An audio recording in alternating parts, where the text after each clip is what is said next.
Ito nga ang salit-saling lahi ng mga anak ni Noe. Si Sem, si Cam at si Hapet. At sila'y nangagkaanak pagkaraan ng bahang gumunaw.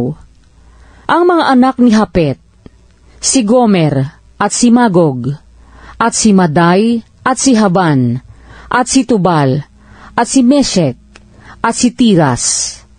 At ang mga anak ni Gomer, si Askenas, at si Rifat, at si Togarma.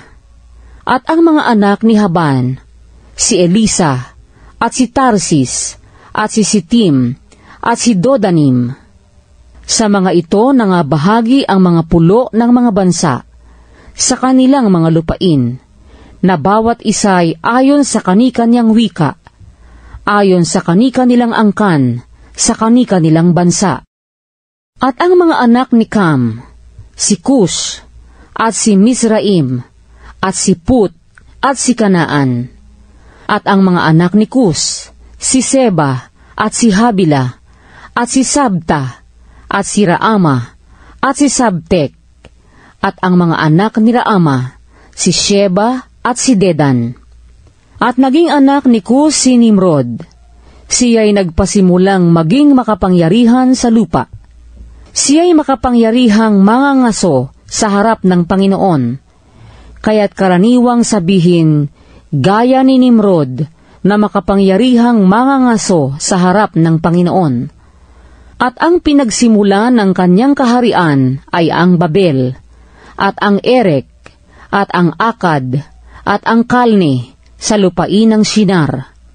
Buhat sa lupaing yaon ay napasa Assyria, at itinayo ang Ninibe, at ang Rehobotir, at ang Kala, at ang Resen sa pagitan ng Ninibe at ng Kala, na siyang malaking bayan.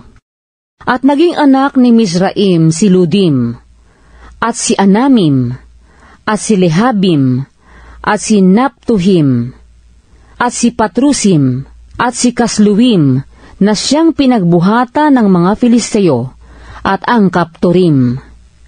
At naging anak ni Kanaan si Sidon, na kanyang panganay, at si Het, at ang Hebuseo, at ang Amoreo, at ang Gergeseo, at ang Hebeo, at ang Araseo, at ang Sineo, at ang Arabio, at ang Samareo, at ang Amateo, at pagkatapos ay kumalat ang mga angkan ng Kananeo.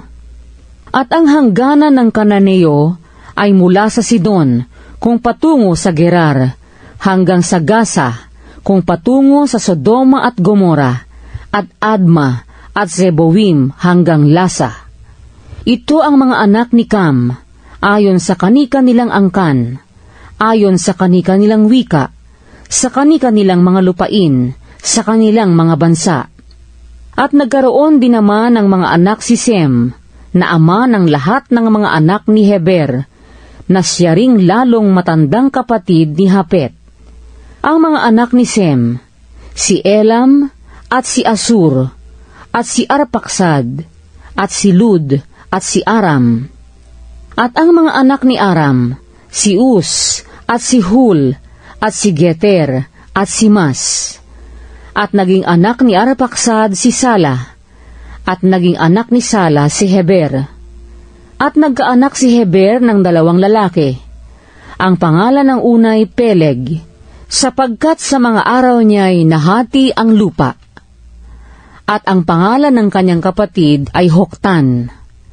At naging anak ni Hoktan si Almodad, at si Shelep, at si Hazar-Mabet, at si Hera, at si Hadoram, at si Uzal, at si Dikla, at si Obal, at si Abimael, at si Sheba, at si Opir, at si Habila, at si Hobad.